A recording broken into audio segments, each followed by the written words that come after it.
more likely to have explosive runs when a team is loading the box. But Yes. when it's Saquon Barkley, it's even more dangerous because we saw last week, he'll set these blocks up. It's Yes, he something that does. Jeff and I have talked about a lot, that there are some running backs that you hand the ball to and they run to where the play is designed. There's some running backs who you hand the ball to and it's reminiscent of Le'Veon Bell, where he'll put his head in one hole. Yes. And then you move over there and then Jeff then has leverage. Then he'll come back to find the hole that he's then created. And then if you're all loaded in the box, one person gets out of the gap, you're already on the safety. That's right. Then again, it's the safety in open field, and we've seen Saquon do it far too many times this season. Yes, and that's why I'm less worried about the Philadelphia Eagles pass game. Right. Because they're so special in the run game. And if a team decides to overcommit to stop the run, you are leaving A.J. Brown one-on-one. And you say what you want about Jalen Hurts or any quarterback in the NFL, all of them can throw the ball effectively when you have one-on-one coverage and A.J. Brown. Think the Notre Dame-Ohio State game. Right. You're going to put that guy out there on an island on A.J. Brown, it's going to get ugly. Like where your head is. And a lot of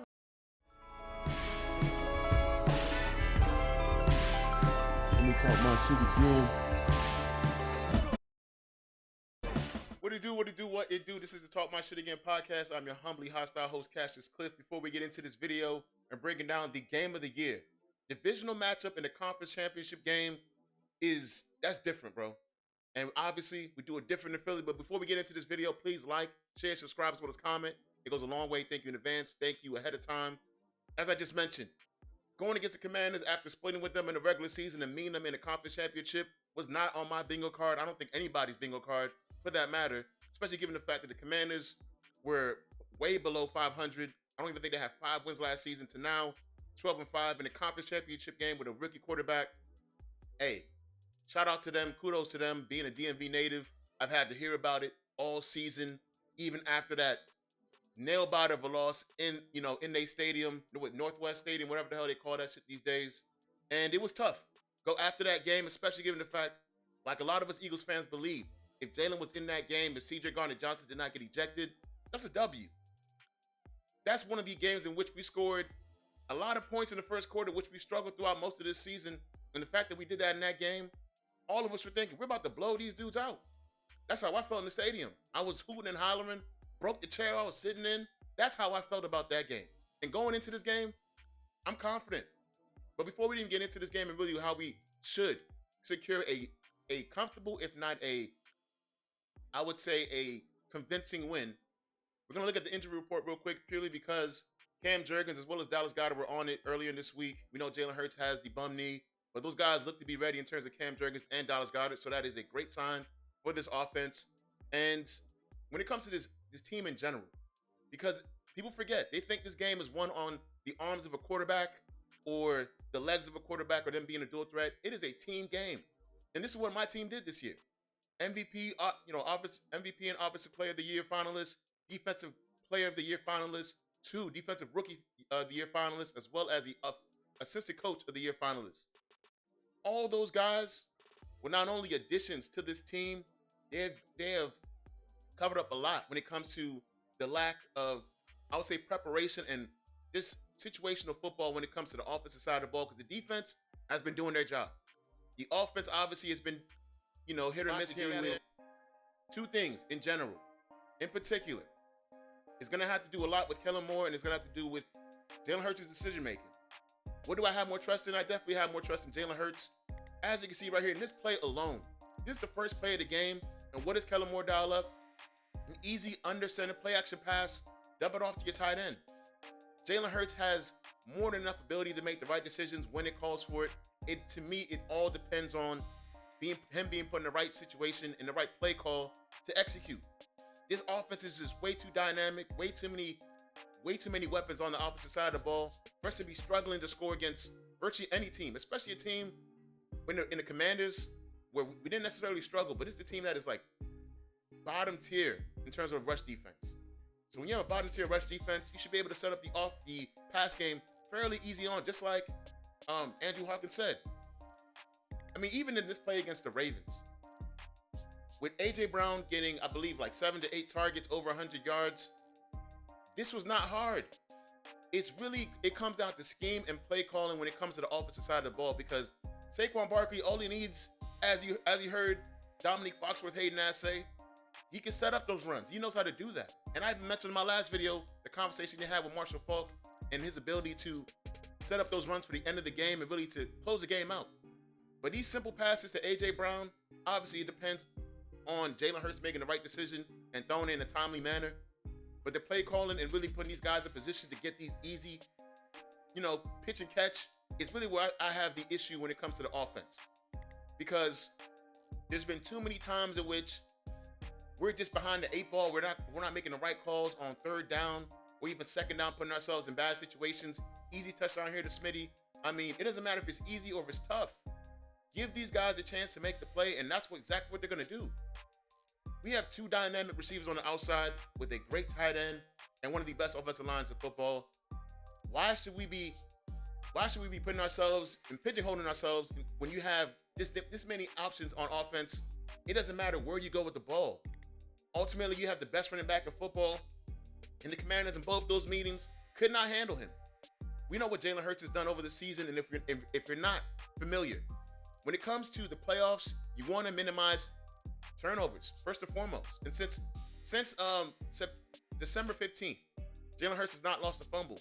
Since November 10th, he has not thrown an interception. And since September 29th, he has turned the ball over twice. In the playoffs, he has not turned the ball over once besides the Super Bowl. 68% completion, over 1,000 yards, 6 touchdowns, and 98.9 passer rating. And Saquon Barkley being the ultimate game changer and closer. He's averaging close to 150 yards and 2 touchdowns a game against this very Commanders defense, which was getting scored up and down on. If it wasn't for Jared Goff, who knows who would be playing tomorrow? Ultimately, we play the Commanders in a great matchup because we know what they have in that rookie and we know what they have offensive-wise. Defensively, I don't think they have nearly enough. And when it comes to our defense, our all-pros are going to have to show up like all-pros, starting from the front of the defensive line. The defensive line is going to have to really be on their job when it comes to really containing and stifling what Jayden Daniels does. We know Jalen Carter is one of the best in all of football. He's proven that week in and week out, especially in that last game going against the Rams. But even both times going against the Commanders. Several tackle for losses, a forced fumble right here on Brian Robinson. I mean, in those 2 matchups going against the Commanders. 6 turnovers in both those games. One having 1 turnover, obviously, but 5 in the other. 3 interceptions, 3 forced fumbles. 4 tackle for 4 sacks. 3rd and 5. Look out. Down he goes. 34-yard line. Nolan Smith. 3rd and 5. Look out. They're going to have to get to the quarterback, obviously, create pressure with guys like Nolan Smith and Josh Sweat. But they're going to have to really contain these scrambling plays because Jayden Daniels clearly knows how to pass the ball, but he also knows how to buy time and deliver the ball where it needs to go. And having a guy, first-team All-Pro like Zach Bond, making a timely stop like here on this 4th down, this looks very reminiscent to what he did against the Lions. And there was nobody on that outside. Easy pickup on 4th down, and we know how that game went. But going against us, this was the first game matchup, obviously. And the defense was locked in. Huge reason why. Not only were we got a turnover at the end of the game, or really right before the last drive of the game, patenting an interception by Reed Blankenship. He has 2 interceptions on Jayden Daniels. I don't know if any player in the league has that. And that's not necessarily saying a lot. But for the fact that he's played us twice and he's thrown 3 interceptions in those games, this defense is prepared to go up against this rookie. And what did we do in that first matchup? That's how we made him look. We made him look just like the rookie he's been all season, holding him to 18 points and really giving up a garbage time touchdown at the end of the game. So really, they had 10 points with a minute left in the 4th quarter. This is clearly the best defense in all of football. We just got to show that and show up in this game tomorrow in the league and prove that we're the best defense. Because in that second matchup, 5 touchdowns by a rookie quarterback is wild. Yes, we have 5 turnovers, which even makes it even more egregious because how do you have 5 turnovers and still let 5 touchdowns in one game is beyond me.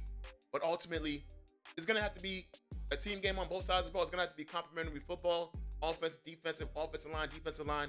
Those are going to be the main points and really the main contributors to this game, whether we win or lose. I know Kellen Moore, I called him out, as well as Jalen Hurts making right decisions, but Vic Fangio and his defense containing the middle, containing Jayden Daniels to minimal scrambles, and ultimately Jake, to make Elliott, you're gonna have to make these kicks. I know it's gonna be windy out there, but he's gonna have to make those kicks if it comes down to that.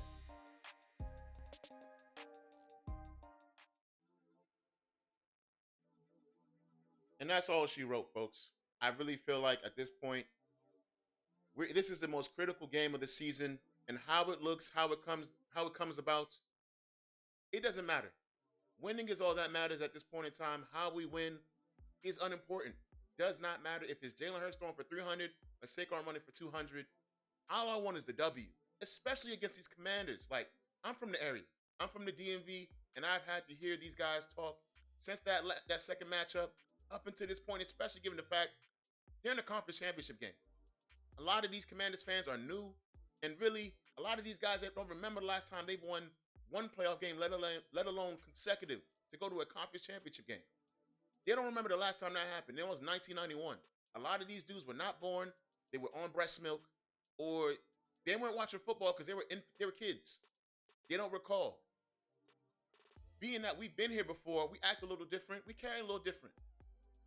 And I respect what the Commanders have done throughout this season. I respect the fans showing up for their team. It is different in Philly. If y'all don't remember the last time y'all came to Philly, just remember how the game was going before Jalen Hurts went down, before y'all ejected C.J. Gardner-Johnson. Remember how that game was going, and understand this game is not going to be like Detroit. It's not going to be like Tampa. And y'all are playing on our house. So whether or not y'all are aware what's about to happen, I'm going to let y'all in on something. This is going to be a convincing win by the Philadelphia Eagles. My score prediction right now, I'm going to say 28-17. That's an 11-point swing in the playoffs. That's convincing. That's showing a level of, control and dominance at certain points, if not for the majority of the game. That's how I feel going into this game. The only thing I feel is in anxiousness, because we got to wait till tomorrow at 3 o'clock. There's no fear. There's no nervousness. Really, if I was fearful, it wouldn't matter. I'm a fan. We're fans. I do content. What I feel deep down, or what I feel going into the game, it won't impact QB1. It won't impact Saquon. You know why? Because there's been other weeks in which I was like, man, it's going to be a tough one. And what did they do? They went on a 10-game win streak, went 14-3. We're in a conference championship game right now for the second time in 3 years. You think I'm supposed to be scared of a Commanders fan or the team? Let's be for real here. We can respect what they did, but they're not on our level. After splitting with us, they were second in the division for a reason, and they're the 6th seed for a reason. Playing with house money is cool. But when you got to come to our house with your money, don't let us run through your pockets, because it's very likely to happen. Very likely to happen. With that being said, this is the Talk My Shit Again podcast. I'm your humbly hostile host, Cassius Cliff. I'll be seeing y'all very soon. Too soon for some of y'all. Peace.